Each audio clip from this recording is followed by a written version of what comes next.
So we will continue our discussion with this making of national movement. ठीक है, but before continue with the next, yes Pari, you will explain whatever we have discussed till now. ठीक है, हाँ जी बेटा. Yes ma'am. Good morning ma'am. Yes, good afternoon बेटा. हाँ जी बोलो. Good afternoon. Ma'am, firstly we have discussed various acts which was established by the British rule, like the Arms Act, Vernacular Press Act. After this, the Indians have suffered a lot, so they made Indian National Congress in December 1885, which was made by the early leaders, and these leaders were moderates. So they made they demanded various things, like they spread public awareness about the unjust nature of British rule, but they were not strict against the British. They were following very lenient ways. So after this, some extremist leaders were there, like Lal, Bal, and Pal, which were very famous. And these extremist leaders explore various radical objectives. After this, we studied the story of Bengal partition and also of Swadeshi movement. Yes.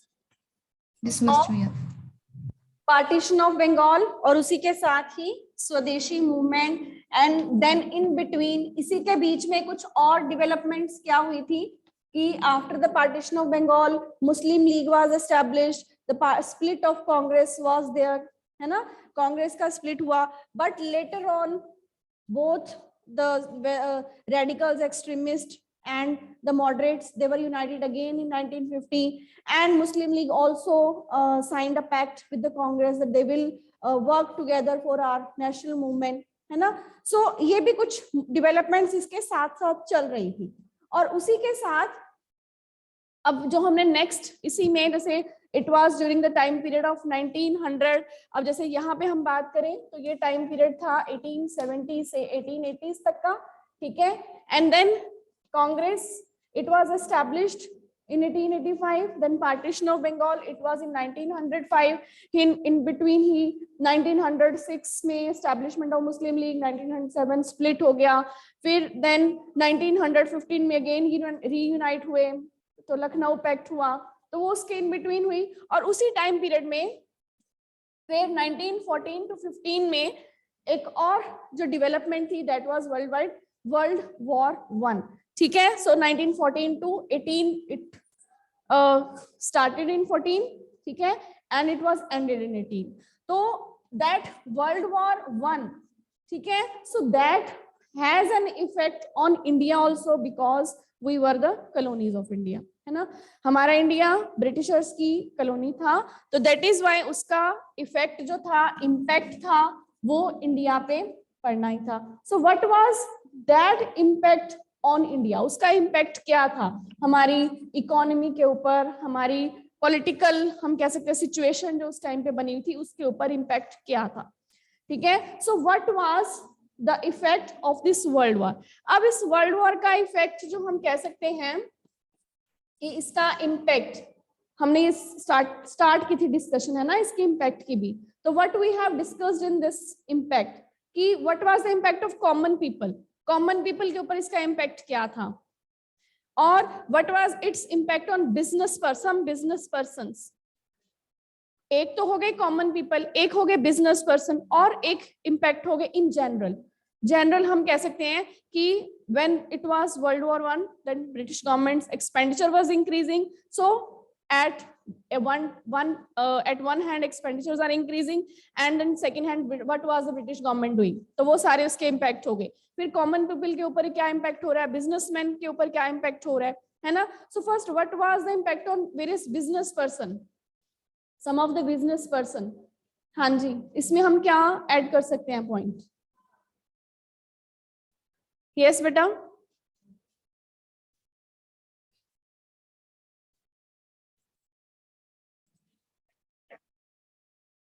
हाँ जी, yes Diya, explain what were the impact of this world war?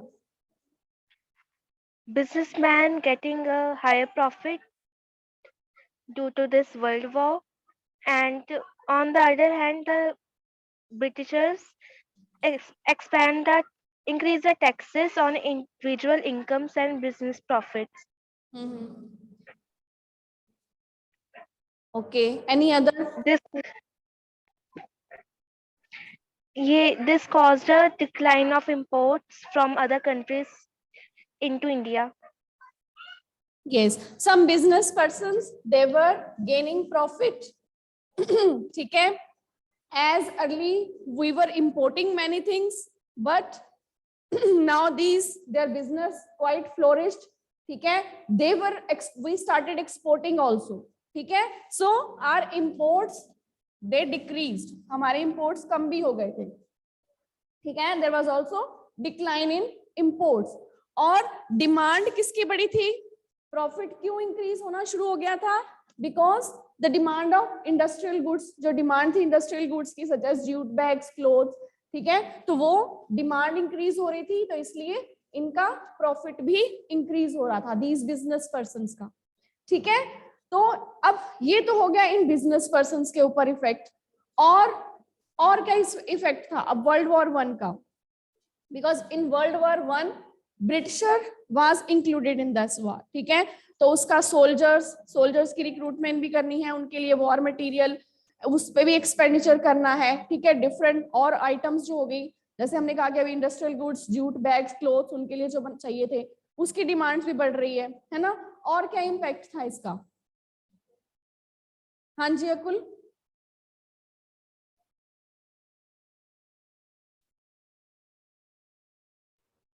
Ma'am yes ma'am, एक बार question repeat कर दो.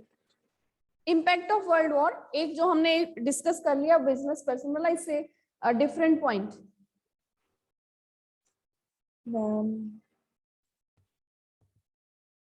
Taxes were increased due to huge rise in defense expenditure. Yes. अब उस time period में क्या हो रहा है? Due to this world war 1 British government's defence expenditure was increased, है ना. उसका डिफेंस एक्सपेंडिचर इंक्रीज हो गया. उस डिफेंस एक्सपेंडिचर को कवर अप करने के लिए, जो उसका सारा एक्सपेंडिचर है उसको अपना रेवेन्यू कलेक्ट करने के लिए उसने क्या करना शुरू कर दिया? टैक्सेस को इंक्रीज करना शुरू कर दिया, है ना. अब टैक्सेस इंक्रीज करना शुरू कर दिया तो टैक्सेस का सारा जो बर्डन है वो किस पे जाएगा? कॉमन पीपल के ऊपर ही जाएगा, है ना. तो और जो टैक्सेस इंक्रीज हो रहे हैं उसका इफेक्ट पड़ेगा, प्राइसेस भी इंक्रीज होंगे, है ना. तो प्राइसेस वो भी इंक्रीज हो रहे हैं और वो भी इफेक्ट किसके ऊपर जा रहा है? कॉमन पीपल के ऊपर जा रहा है ना. तो ये सारा जो हम कह सकते हैं कि इसका जो बर्डन है वो किसके ऊपर जा रहा है? कॉमन पीपल के ऊपर. चाहे टैक्सेस इंक्रीज हो रहे हैं या उसके बाद प्राइसेस इंक्रीज हो रहे हैं, तो सारा बर्डन कॉमन पीपल के ऊपर है. ठीक है, और इसी के साथ हाँ जी, एनी अदर पॉइंट पर you want to add? Yes, ma'am. Villages were pressurized to supply soldiers, and due to this, also common people were unhappy. Yes, एक तो ये हो गया business person, no doubt they are in profit. Defence expenditure बढ़ रहा है तो British government taxes बढ़ा रही है, जिसकी वजह से प्राइसेस बढ़ रहे हैं, और ऊपर से कॉमन पीपल के ऊपर तो इसका बर्डन है ही. साथ ही साथ में कॉमन पीपल को प्रेशराइज भी किया जा रहा था, है ना. उनको प्रेशराइज क्यों किया जा रहा था? टू सप्लाई द सोल्जर्स की सप्लाई करने के लिए. ठीक है, और इसीलिए कई हम कह सकते हैं कि common people they were also becoming against these Britishers. और इसी टाइम पीरियड में, जैसे 14 से 18 का जो टाइम पीरियड है, इसी टाइम पीरियड में रशिया में भी रेवोल्यूशन आई थी 1917, है ना. There was Russian revolution, Russia became a socialist country. वहां पे पीजेंट वर्कर्स की रेवोल्यूशन हुई थी. तो उसी का इफेक्ट इंडिया की कहीं ना कहीं हम कह सकते हैं कि यहाँ पे भी पड़ा. और यहाँ पे भी कुछ वर्कर्स, अब जो कॉमन पीपल में, एक तो सोल्जर्स की सप्लाई करने के लिए इसके अगेंस्ट भी, उनमें ब्रिटिश गवर्नमेंट के अगेंस्ट हम कह सकते हैं कि क्रिटिसाइज कर रहे हैं. और ऊपर से जो पीजेंट वर्कर्स हैं, वो जो 1970 की रेवोल्यूशन है ना, उसका जो इफेक्ट है वो पड़ रहा है ना. उससे उनकी भी और ज्यादा हम कह सकते हैं, उनमें और ज्यादा हम कह सकते हैं कि अवेयरनेस आ रही है ना, कि हम भी नेशनलिज्म लेके आए. हम कह सकते हैं कि जो सोशलिस्ट के आइडियाज हैं, तो पीजेंट वर्कर उन्होंने भी अपनी एसोसिएशंस बनानी, उन्होंने भी अपने स्ट्रगल करने शुरू कर दिए. जो पीजेंट से वर्कर्स थे, ठीक है, तो ये हो गया इसका overall effect of this world war 1। ठीक है, पहले तो ब्रिटिश सीधा सीधा जो डायरेक्ट इम्पैक्ट है, एक्सपेंडिचर बढ़ा, टैक्सेस, फिर प्राइजेस, ठीक है, but somewhere the business persons they are gaining the profit, ठीक है, due to the increase in demand of war related materials, ठीक है, so when their demand is increasing, they are gaining profit, as well as imports in our country, they are also decreasing, and some common people, they are being pressurized, villagers are being pressurized by the British government to supply soldiers because they need more soldiers as they are involved in war, so they need more and more soldiers. So that is why the people, they were also opposing this colonial rule, and somewhere peasants, workers, they were also started struggle against these Britishers, as they have also they were becoming aware about the socialist principle. तो socialist principle की जो हमारी government है, जो हम उस पे peasant workers का रूल होना चाहिए, है ना, कोई जो दूसरे रिच पर्सन्स हैं तो उनका रूल नहीं होना चाहिए, तो इस तरह की आइडियोलॉजी भी उस टाइम पे डेवलप हो रही थी। तो दिस वाज, अब ये इम्पैक्ट हो गया वर्ल्ड वॉर 1 का। So now all these points, अब इन पॉइंट्स को एक स्टूडेंट सारे कलेक्टिवली एक्सप्लेन कर दो। What was the impact of this world war on India? हाँ जी बेटा। एंड देन फिर उसके बाद नेक्स्ट अब महात्मा गांधी, फिर उनसे रिलेटेड जो हमारी सारी मूवमेंट्स हैं वो स्टार्ट हो जाती हैं, है ना। यस बेटा, so in brief all the points related to this impact. Yes, हाँ जी अंजनी।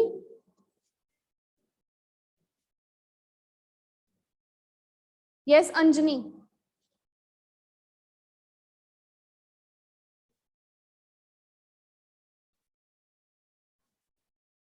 हाँ जी Anjani.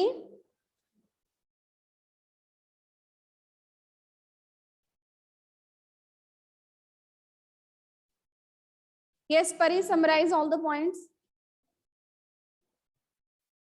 Yes, ma'am. First, there was a huge rise in the defense expenditure of the government of India. Second, the government increased taxes on individual incomes and business profits.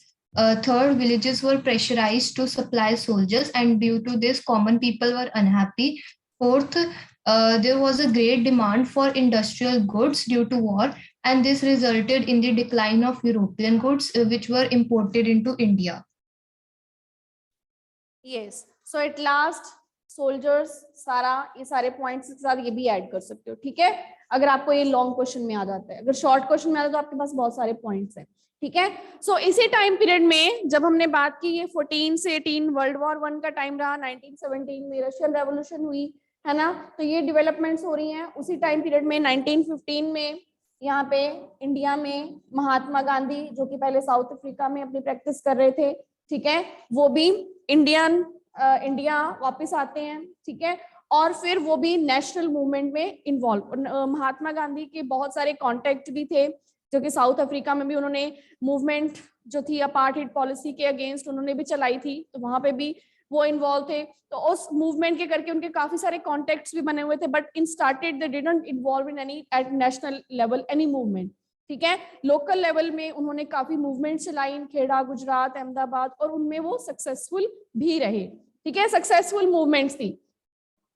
और later on इसके बाद फिर उन्होंने जो नेशनल लेवल पे जो first हम कह सकते हैं कि सत्याग्रह स्टार्ट किया, so that was the Rowlatt act Satyagraha, ठीक है। तो ये उन्होंने स्टार्ट किया नेशनल लेवल पे। So what was this Rowlatt act satyagraha, ये क्या था and why it was being satyagraha, it was being started, और व्हाट वाज इट्स इम्पैक्ट, और later on why it was being ended, ये एंड कैसे हो गया, और what was the British attitude towards the satyagrahis, है ना, उनके खिलाफ ब्रिटिश गवर्नमेंट का क्या एटीट्यूड था। तो सबसे पहले तो रॉलेट सत्याग्रह है। सत्याग्रह क्या हो गया? एक मूवमेंट जो कि गांधी जी ने इसको नाम दिया कि वी आर, हम सच के लिए ही एक क्या कर रहे हैं, ये मूवमेंट चला रहे हैं, ठीक है। तो रॉलेट एक्ट जो उस टाइम पीरियड पे बनाया गया, तो what was this Rowlatt act? और ये रॉलेट एक्ट 1915 में तो गांधी जी आए थे ना, और ये रॉलेट एक्ट बनाया गया था 1919 में, ठीक है। तो ये उसके बाद की। तो इन 1919 this Rowlatt act was being formulated by the Britishers. और ये जो रॉलेट एक्ट था, हम कह सकते हैं कि ये बहुत ही जो उस टाइम पीरियड में लोगों के वैसे ही वो एक्सप्लॉइटेड उनका नेचर था, एक्सप्लॉइटिव नेचर था, और ये जो लॉ पास कर दिया था, इससे उनकी फ्रीडम जो थी और ज्यादा उस पे रिस्ट्रिक्शंस लगा दी गई। ये जो रॉलेट एक्ट था, रिस्ट्रिक्शंस क्या लगा दी गई कि any one person could be arrested without the trial, ठीक है। तो और ज्यादा उनकी अब राइट्स, और इसको सभी जैसे मुस्लिम लीग हो गए, कांग्रेस लीडर, मतलब सभी लीडर्स ने इसको क्रिटिसाइज किया कि this is a very exploitative, ये बहुत ज्यादा एक्सप्लॉयटेटिव एक्ट गवर्नमेंट ने पास कर दिया है, ठीक है। तो हमारी फ्रीडम ऑफ एक्सप्रेशन जो है वो भी उन्होंने इससे कटेल कर दी है, और पुलिस की पावर ज्यादा हो गई है, वो किसी भी टाइम किसी को भी अरेस्ट कर सकती हैं, उनकी ज्यादा पावर्स हो गई है, और कितने टाइम के लिए भी उनको ट्रायल में रख सकती हैं, without any case, without any trial, they can be kept in locker, है ना। तो इस तरह तो ये फंडामेंटल राइट्स बिल्कुल ही उन्होंने इस पे काफी रिस्ट्रिक्शंस हो गई उनकी। तो इसलिए गांधी जी ने अब ये क्या किया, he started a national level movement. Gandhi ji ने एक नेशनल लेवल पे मूवमेंट स्टार्ट की, और वो क्या थी, रॉलेट सत्याग्रह। अब इस सत्याग्रह में उनके दो प्रिंसिपल्स उन्होंने फॉलो करने के लिए लोगों को कहा। और पहले तो उन्होंने ये जो 6 अप्रैल 1919 जबकि ये इम्प्लीमेंट होना था रॉलेट एक्ट, तो उस दिन उन्होंने कहा कि it will be observed as a humiliation and prayer day, कि ऑल सभी जगह पर एक हड़ताल होगी, कोई काम नहीं होगा, और लेकिन हम प्रेयर करेंगे, कोई हम वायलेंस नहीं करेंगे, कोई कुछ नहीं करेंगे, just as non violent opposition होगी। ह्यूमिलिएशन जो हम पे की जा रही है, तो उस प्रेयर को हम उस टाइम पर फास्टिंग हो गई, प्रेयर होगी, इस तरह की नेशनल लेवल पे, ठीक है। मतलब सभी जगह उन्होंने ये मैसेज कर दिया कि we will start this day as a humiliation and prayer day, and no work on this day, it will observed as strike, हड़ताल, ठीक है। और सत्याग्रह सभास भी ऑर्गेनाइज कई जगह पे की गई इस मूवमेंट को लॉन्च करने के लिए, ठीक है। और नो डाउट ये first all India level movement थी। Many of the people they participated, उन्होंने इसमें पार्टिसिपेट किया, ठीक है। और लेकिन जैसे कि उसी टाइम पीरियड में 1919 में अलग अलग जगह पे लोग डेमोन्स्ट्रेशन कर रहे थे, हड़ताल कर रहे थे, आपस में मीटिंग्स भी कर रहे थे, ठीक है, ऑल वर पीसफुल। लेकिन जो ब्रिटिश गवर्नमेंट थी, उनकी हम कह सकते हैं कि जो मेजर थे, उनका जो रिटर्न एटीट्यूड था, वो ब्रूटल मेजर्स उन्होंने यूज किए। जैसे कि एक जलियांवाला बाग इंसिडेंट हुआ, where the all peoples they were peacefully assembled there, ठीक है, but that General Dyer, he came and he shot dead all the persons who were he ordered all his policemen to fire at the crowd, ठीक है। So all the persons, many persons, they were died at the spot, ठीक है। So it means this was a bloodshed that was happened on this 13 April।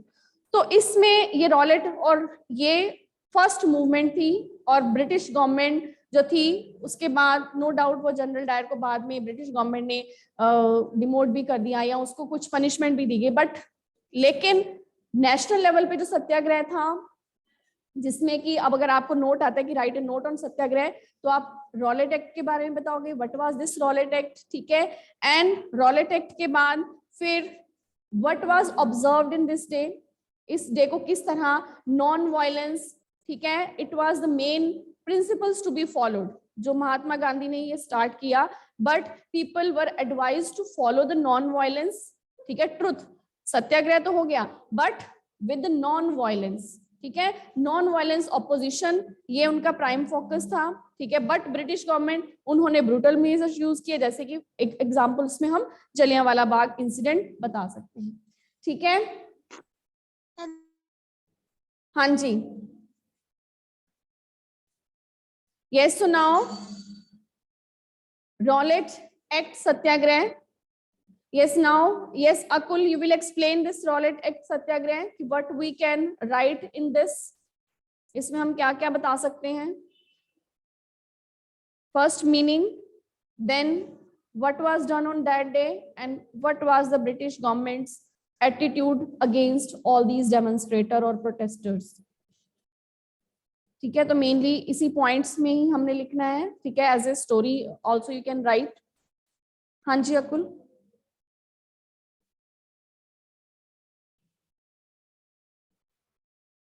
Ma'am, Rowlatt Act was introduced by Britishers. It was an act which stated that anyone could be arrested without any arrest warrant and without any reason.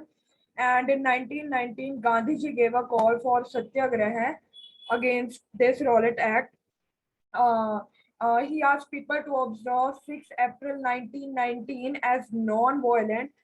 They wanted to protest against Britishers and their act in non-violent means without any like killing anyone, putting things on fire. This was first all India struggle against British, and the people used non-violent means, but government used brutal measures. They did like lathi march. They killed some people also. For and yes, so Rabindranath Tagore also. Yes, at Expect- last they also renounced their titles that were given to them. You see, all this you can explain. ठीक है? Any other student who will explain this about this Rowlatt Satyagraha? हाँ जी, yes, Diya. Yes, ma'am. हाँ जी बेटा. Rowlatt Act is the act that Britishers passed that anyone can be arrested without any arrest warrant. But in 1919, Gandhiji gave a call for a satyagraha against the Rowlatt Act that the British had just passed. So हम इसमें पहले act के बारे में बताएंगे. It was against this satyagraha was launched against the Rowlatt Act. ठीक है? And it was the first national level movement. And on this day, Gandhiji urged all the people to observe non-violence day, non-violence opposition to act, and with humiliation and prayer. Okay? And then demonstration, protests, they were made all around the different parts of India. है ना? Demonstration as well as the protest, they were made. But the Britishers उन्होंने क्या use किए? They used brutal measures as in Jallianwala Bagh, है ना? The bloodshed was being done by General Dyer. So all these points you can explain in this Rowlatt Act Satyagraha. ठीक है? So इसी के बाद, so now when with the advent of Gandhiji, there was Indians, they got a national level leader, because earlier there were Congress leader, no doubt there were Congress leader, there were Muslim League also, there were separate other parties also, है ना? धीरे धीरे और भी कई parties बन रही थी. But at that time कोई Congress mainly Hindu leaders, Muslim League they were mainly Muslim leaders. So both the who can serve as a national level leader. So when Gandhi came, so under his leadership, many more movement they were also launched, such as one of this Rowlatt Act Satyagraha. And then second, the Khilafat agitation and non-cooperation movement. ठीक है? तो इसको हम कल continue रखेंगे. Clear?